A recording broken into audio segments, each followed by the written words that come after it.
Estamos aqui na nossa fala final, mas antes não poderíamos de parabenizar pelo trabalho da doutora Filipa, do Carlos, porque nós também somos batalhadores pela vida.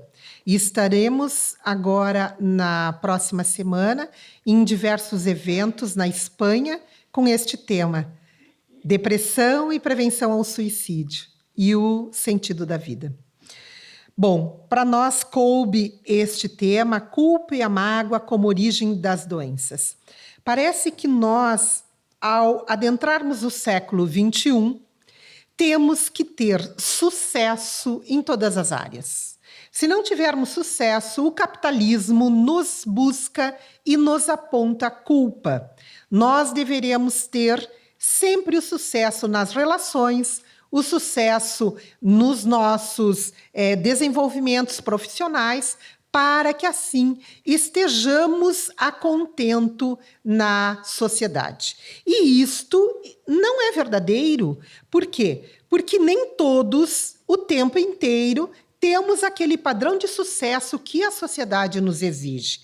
E aí amealhamos um sentimento da culpa ou da mágoa por não termos conseguido aquele intento. Então, nós precisamos definir, primeiramente, a culpa é a atitude imprudente ou negligente desprovida da intenção de lesar, mas que produz dano ou ofensa a outrem, causa de mal ou dano.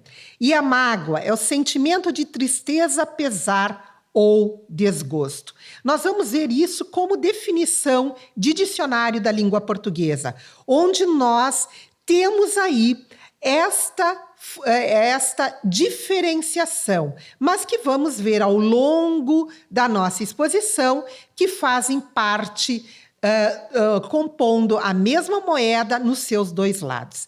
Então, a culpa no capitalismo nos impõe uma carga muito grande. Ela nos impõe esta carga da excelência do que fazemos.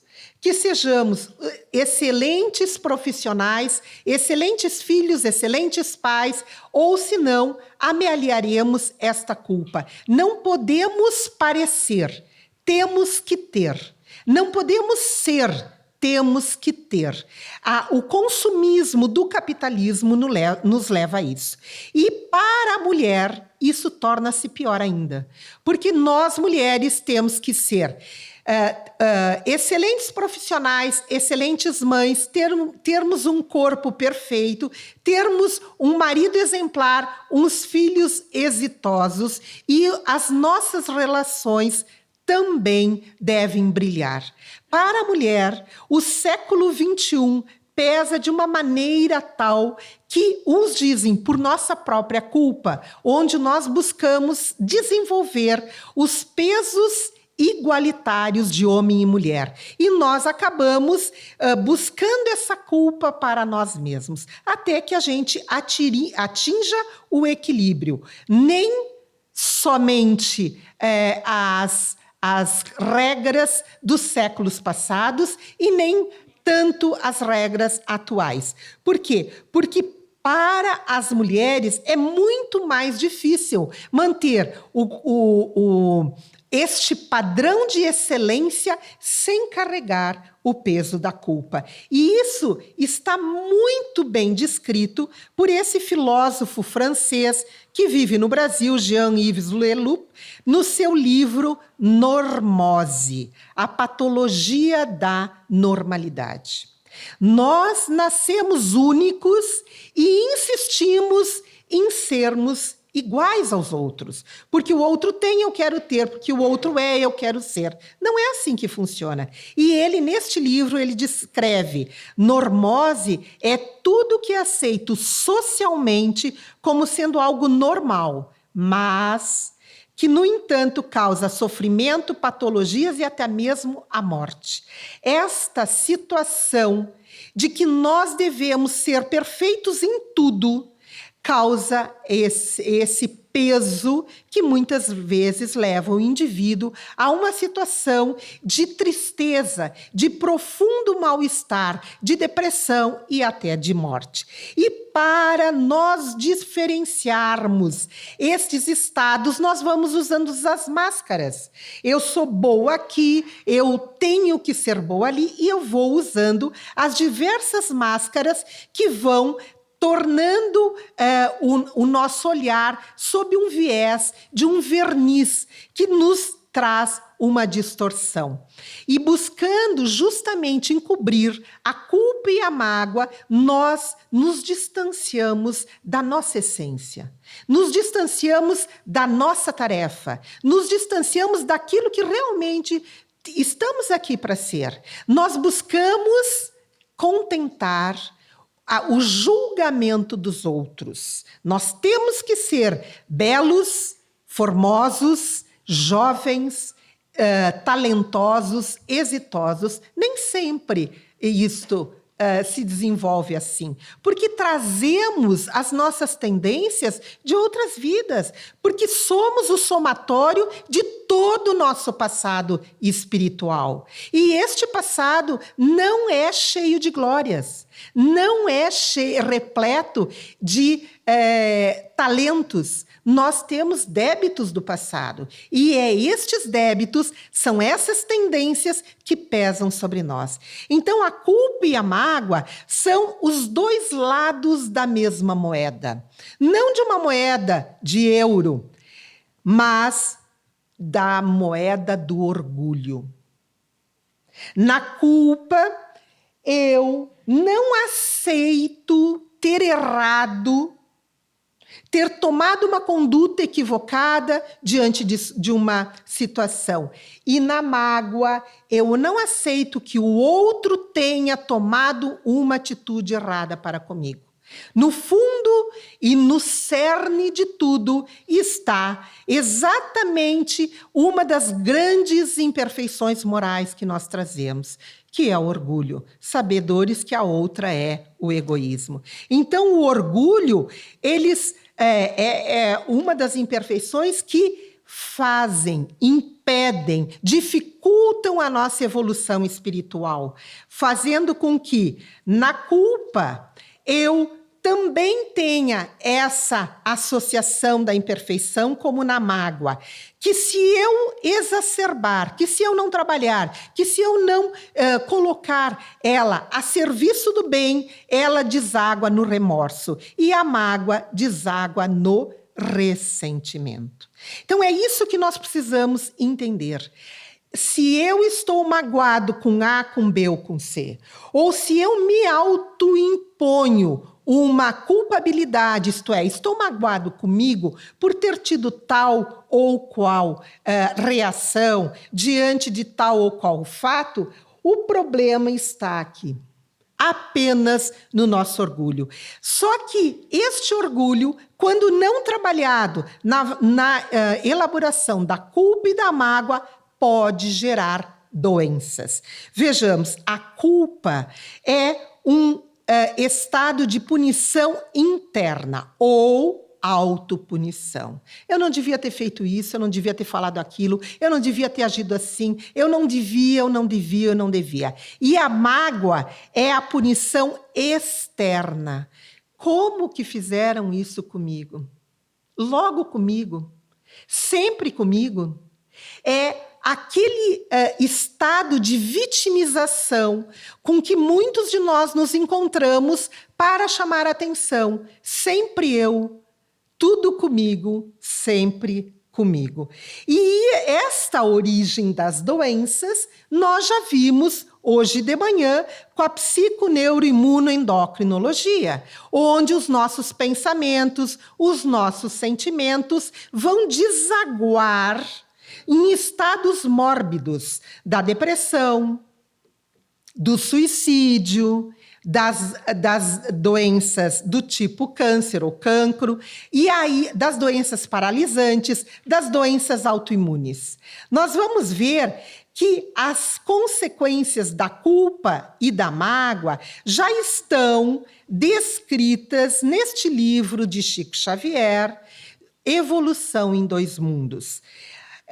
Ali nós vamos ter que a alma, o espírito detentor do estado de culpa ou de mágoa, ele gera no perispírito zonas de remorso, resultado das nossas atitudes e posturas que estão sendo sustentadas teimosamente, sem uma resolução plausível.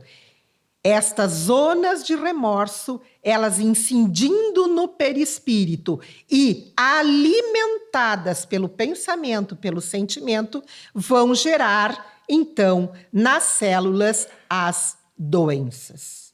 Isso já está descrito neste livro de 1958. A Joana de Ângeles também, no livro Seara do Bem, vai nos dizer: a vida mental responde pelas atitudes comportamentais, expressando-se em forma de saúde ou doença, conforme o teor vibratório em que se revista. O bombardeio de petardos contínuos, os pensamentos, portadores de alta carga destrutiva, agindo sobre os tecidos sutis da alma, desarticula as engrenagens do perispírito que reflete no corpo e na emoção as enfermidades de etiologia difícil de ser detectada pelos métodos comuns. Quantos de nós vemos, às vezes, nos resultados das análises, apenas resultados normais, mas trazemos dentro de nós dores profundas, inquietações, sentimentos que vão justamente causar os transtornos mentais.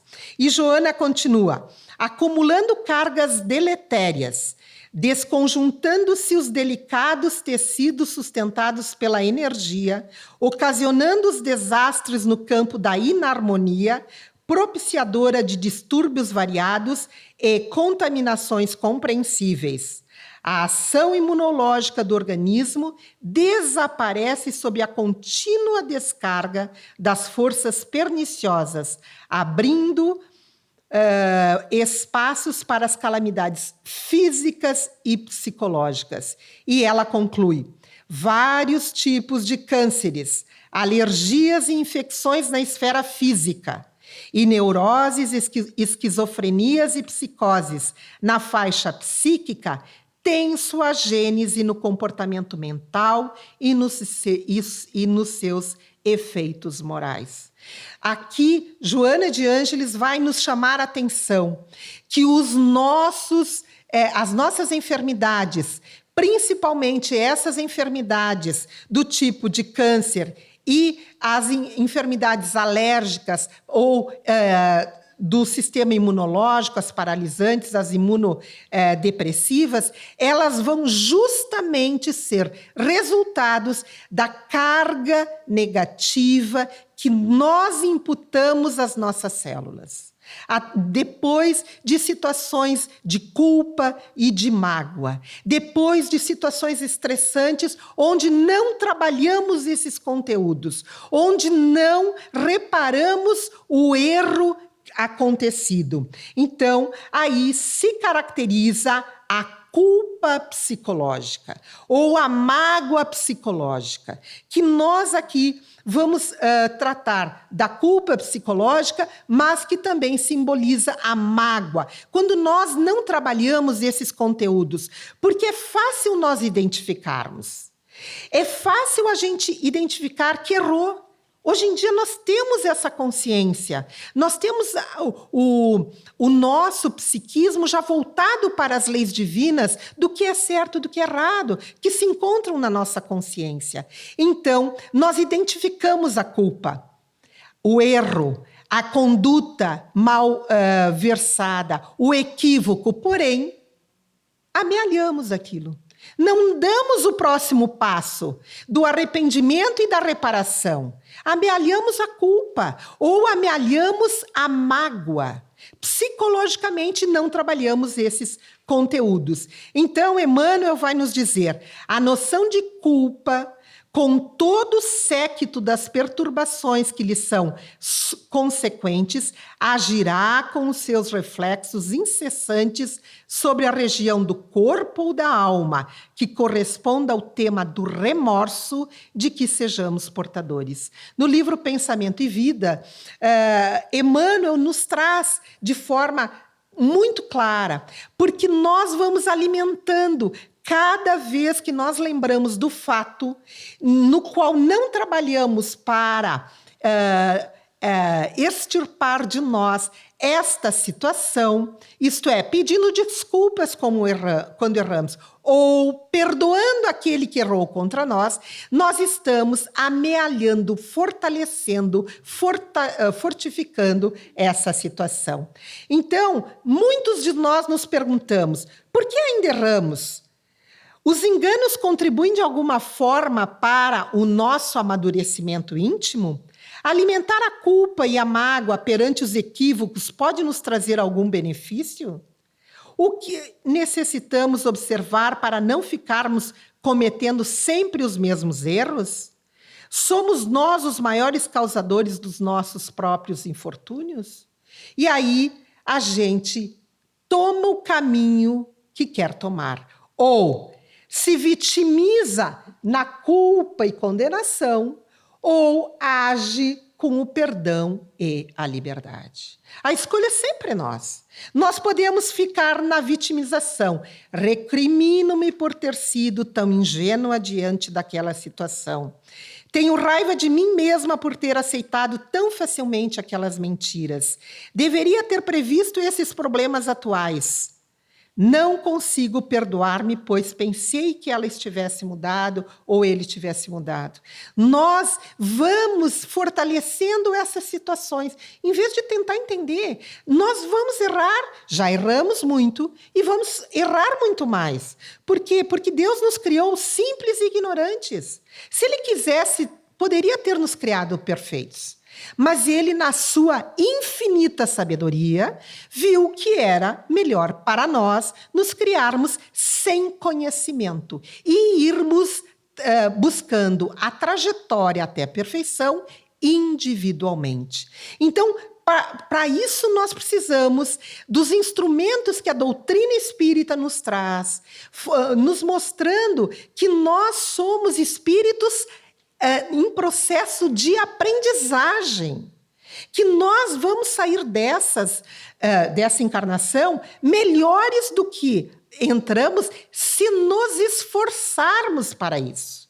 Porque podemos estacionar na culpa e na mágoa, mas é preciso que nós venhamos primeiramente compreender as causas da culpa ou da mágoa. Nós que tenhamos próximo a nós. Por que eu errei? Por que eu erro sempre no mesmo erro? Por que eu não calo a boca? Por que eu não paro de julgar tantas outras pessoas? Ou por que eu não aceito que o outro também erre? Por que aqui a gente bota primeiramente a culpa? Porque quando nós nos perdoamos, quando nós aceitamos o nosso erro, nós aceitamos o do outro. Quando nós reconhecemos que nós erramos, nós reconhecemos que o outro erra para conosco. Fica muito mais fácil. Então, as causas da culpa. A culpa procede sempre da sombra escura do passado, da consciência que se sente responsável por males que haja praticado em relação a outra pessoa, ou tem origem na educação, na cultura, na religião em que a pessoa está submetida. Nós até ontem levávamos culpa até por ter nascido do pecado original. Nós, pelas religiões, por termos nascido assim ou assado, por termos usado este ou aquele argumento, usávamos isto como a causa da culpa. E nós vamos ver que a raiz da culpa ou da mágoa está lá no orgulho. Nós temos que trabalhar esta chaga viva que todos ainda padecemos. Por quê? Porque no momento que eu não me achar mais importante que ninguém, eu vou ver que o outro pode errar para comigo. E se o outro pode errar, eu também vou aceitar que eu erro, que eu também sou falível, que eu não sou perfeito em todos os meus relacionamentos, mas que eu tenho um caminho de reparar. Primeiro é perdoar e perdoar-me. Porque senão a culpa ou a mágoa nos acorrenta, nos paralisa, nos impede de avançar. E nós vamos trazer essas doenças da alma por muitas e muitas encarnações. Então, nós precisamos entender que o erro, a consciência do erro, nos traz o sofrimento. Reconhecer que a gente erra traz um sofrimento. Mas este sofrimento não pode nos paralisar. Ah, porque se eu tivesse agido assim com meu filho, ou com meu pai, ou com minha esposa, ou com a minha filha. Ah, se assim... Mas isso já foi. E esta consciência traz um sofrimento. E Joana de Ângeles nos diz: todos os seres humanos, de uma ou de outra forma, carregam algumas culpas, inclusive aquelas que lhes foram impostas pelas tradições religiosas absurdas. A aceitação honesta da culpa constitui excelente aquisição emocional para a diluição dos fatores que a geraram. Nós temos que tentar compreender que aquele que nos ofendeu às vezes por estar passando por uma situação muito difícil. E que eu não posso entrar na sintonia dele. Mas, quando eu errar, eu tenho que ter a mesma conduta. Eu errei, eu me equivoquei, porque eu também não estou passando por um momento bom. E vou pedir desculpas. Porque a culpa saudável é terapêutica. Ela me ensina, ela me alivia. E a culpa saudável, ela leva ao arrependimento. Nós vamos ver que aquele arrependimento sincero nos liberta. Quando eu aceito que eu errei e eu me arrependo do erro e eu tento reparar, eu me sinto liberta. Da mesma maneira que aquele que me magoou por mim for perdoado, também está liberto. Se ele não aceitar o pedido de desculpas, de perdão, que quando eu for o culpada, daí já não é mais problema meu. O problema é dele. Só que eu vou seguir a minha vida, não estar paralisada. E para isso, nos lembra Allan Kardec, no Código Penal da Vida Futura, no livro, no grande livro, O Céu e o Inferno. E ele diz: o arrependimento, conquanto seja o primeiro passo para a regeneração, não basta por si só. São precisas a expiação e a reparação. Arrependimento, expiação e reparação constituem, portanto, as três condições necessárias para apagar os traços de uma falta e suas consequências. Não basta eu me arrepender. Não basta eu ter a consciência do erro praticado, da falta equivocada, da falta realizada. Eu tenho que, além da consciência, além do arrependimento, eu tenho que expiar, isto é, sentir o que eu fiz e buscar a reparação. Senão, eu caio na culpa patológica. E esta culpa patológica, ela é o pensamento em circuito fechado, como a mágoa patológica. Por que eu fiz? Ou por que fizeram isso comigo? E eu só fico alimentando aquilo ali. E fico o quê? Paralisada. Eu não me perdoo na culpa e não perdoo o outro na mágoa. E fico, portanto, paralisada. Gerando o quê?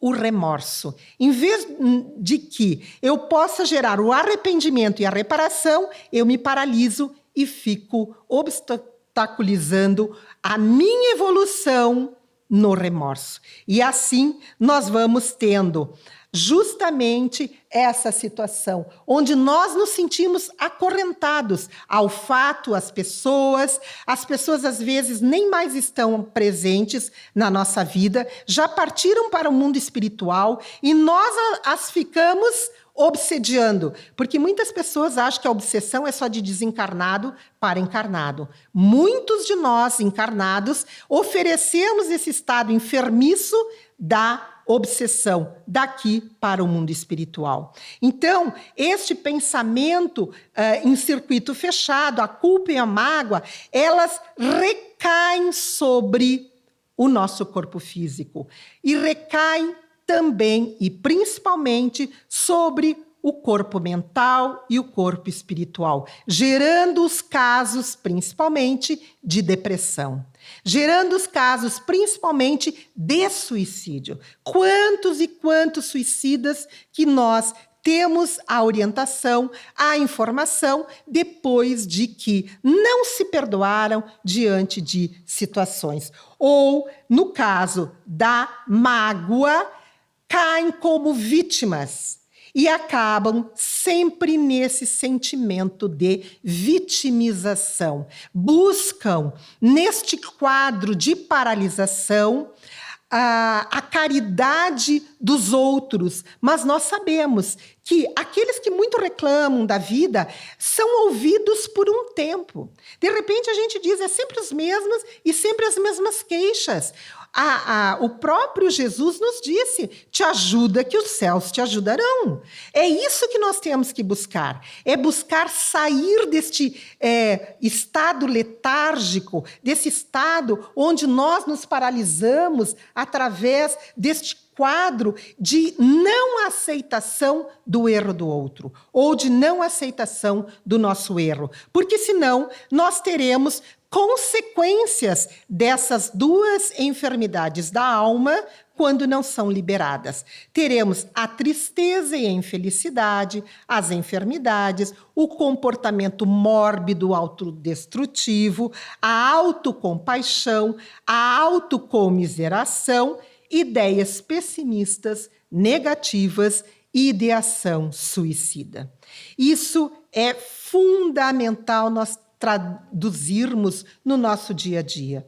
Se nós não trabalharmos esses conteúdos emocionais da culpa e da mágoa que a própria sociedade nos impõe, que a própria condição capitalista nos exige, nós vamos buscar o terrível peso da punição, ou da punição externa, ou da punição interna. E esses pensamentos autopunitivos são os pensamentos que nos paralisam. É sempre bom lembrar que todos nós erramos muitas vezes e vamos errar muito mais. A tal ponto que os companheiros de Jesus também erraram. Judas, por um pensamento diferente da tarefa do mestre, o traiu. Por amor ou por questões que ele entendia a política diferente. Pedro também o negou. Eram companheiros do mestre, viviam com o ser mais perfeito que habitou a terra. E mesmo assim erraram. E eles desenvolveram, cada um na sua condição, desenvolveram os recursos de culpa ou mágoa, remorso e ressentimento, paralisia, doença física, mental ou espiritual. Enquanto que o outro procurou na reparação do erro o perdão, na ação positiva, onde encontrou saúde física, mental e espiritual. Sabemos que Judas, depois da traição, se suicida. Sabemos que Pedro, depois da negação, divulga a mensagem do Mestre. É isso que nós precisamos entender. Que aqueles que habitaram, que conviveram, que viveram e que saborearam da mensagem do Mestre. Vocês imaginem hoje andar com Jesus. Vocês imaginem essa energia que nós sentimos uns com os outros Nós que erramos, imaginem com Jesus, mesmo assim, eles erraram para com o Mestre e tomaram as suas condutas evolutivas. Façamos como Pedro, vamos buscar a libertação da culpa e da mágoa. Porque errar é humano. Errar é humano, nós somos humanos e vamos errar. Sinto muito dizer, se alguém acha que aqui não vai errar, vai continuar errando. Porque não é nessa encarnação que nós sairemos perfeitos. Não, nessa encarnação nós viemos aperfeiçoar algumas virtudes. Inclusive ontem estivemos numa rua das virtudes para ver se podíamos amealhar uns sentimentos mais nobres. Mas lembremos quando Chico nos diz: embora ninguém possa voltar atrás e fazer um novo começo, qualquer um pode começar agora e fazer um novo fim. Se eu errei, eu tenho que procurar aprender com aquele erro e não insistir no erro. Eu tenho que verificar qual o teor dos meus pensamentos. Eu estou ainda paralisado na culpa. E quando às vezes a gente ouve na casa espírita, ou na rua, ou dos amigos, nossa, eu estou tão triste, porque isso que me aconteceu, e vai vivenciando o drama, a gente para e pergunta, há quanto tempo isso aconteceu? Na semana passada? Não, faz 10 anos. Faz 20 anos. Faz 10 anos que eu não falo com meu irmão. Faz 10 anos que eu não falo com a minha mãe, com meu pai. E assim nós amealhamos. Nós precisamos reprogramar o nosso cérebro. Nós precisamos entender que tudo que a gente amealha vai ficando aqui dentro. E é preciso, então, substituir os pensamentos negativos por outros positivos. Todos nós podemos fazer isso. Todos nós temos condição de exercitar o perdão. Todos nós não precisamos alimentar aquele sentimento de equívoco de nós para conosco ou dos outros para conosco. Nós precisamos ter a coragem de pedir perdão e ter a coragem de perdoar. Porque se eu preciso do perdão, da tolerância, da indulgência, da comiseração, o outro também precisa. Nós somos companheiros dessa viagem até a perfeição. Nós precisamos entender isso, porque o processo do perdão, seja o auto-perdão ou perdão a outro, é terapêutico, alivia a carga, liberta o espírito, deixa voar aquele indivíduo que está ali, enquanto que a culpa e a mágoa aprisionam. Novamente o nosso querido Chico, que nos diz, uma mágoa não é motivo para outra mágoa, uma lágrima não é motivo para outra lágrima, uma dor não é motivo para outra dor. Só o riso, o amor e o prazer merecem revanche. O resto, diz ele, mais que perda de tempo, é perda de vida. É isso aí. Se o outro não quer me perdoar, é problema do outro. Eu pedi desculpas, pedi perdão sinceramente. Eu busquei a minha libertação. Eu tenho que soltar as amarras daquele fato. Buscar o perdão não é ser conivente com o erro. É libertar-se do fato e procurar aprender com o fato. É diferente, é lembrar o que o mestre disse. Eu não sou contra o pecador, eu sou contra o pecado. Nós temos que discernir entre o que é certo e o que é errado, mas não condenar. Então, perdoar expressa o amor ao semelhante. O perdão reduz a agitação que leva a problemas físicos, nós já vimos. Perdoar reduz o estresse. Hoje, todas as sociedades andam estressadas. 1/3 da população é ansiosa, vive no amanhã. 1/3 da população mundial é depressiva, vive no ontem. Somente 1/3 vive no aqui e agora. Então, nós estamos produzindo esse estresse, esses quadros estressantes todos os dias. Perdoar, reconhecendo os atos de enfermidade, fortalece a cura. Perdoar, pois também necessitamos do perdão, deste alto perdão, deste alto amor. Nós precisamos, primeiro de tudo, nos amarmos. Lembram quando foi pedido a Jesus, qual a maior lei? Amar a Deus sobre todas as coisas e amar ao próximo como a si mesmo. Mas nós temos que fazer o caminho inverso. Nós temos que primeiro nos amarmos para amar o outro, para amar a Deus. Porque senão a gente não consegue chegar lá. Então nós precisamos deste nosso auto-amor. Eu preciso me amar. Amar do jeito que eu sou.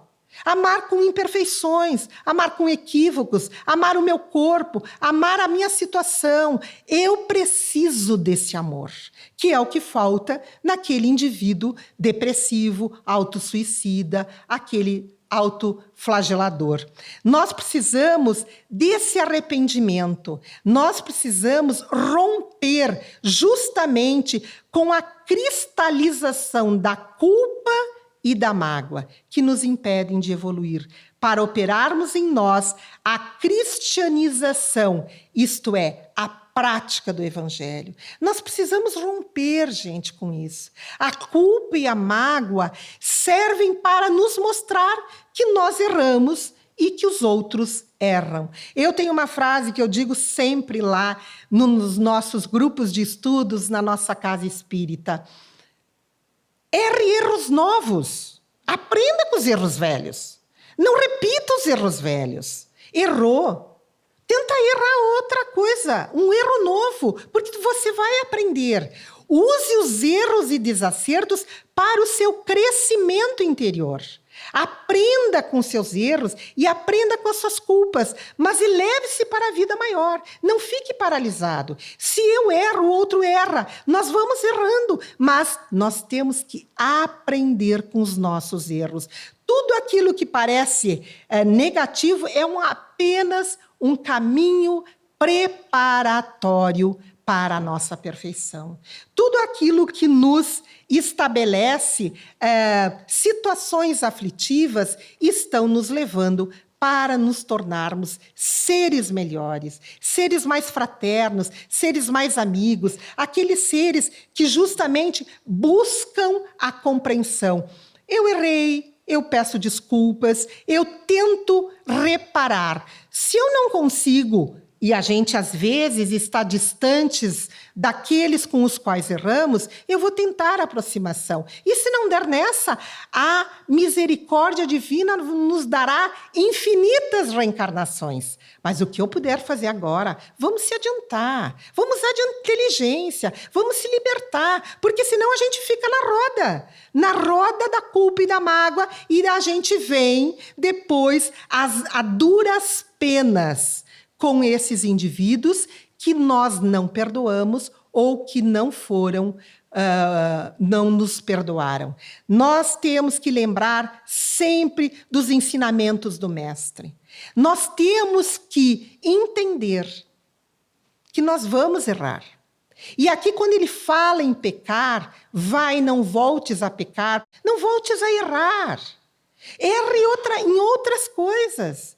Procure outras atividades, mas não voltes a pecar. O que ele queria dizer aqui? Não erre no que errou já. Aprenda com o que foi.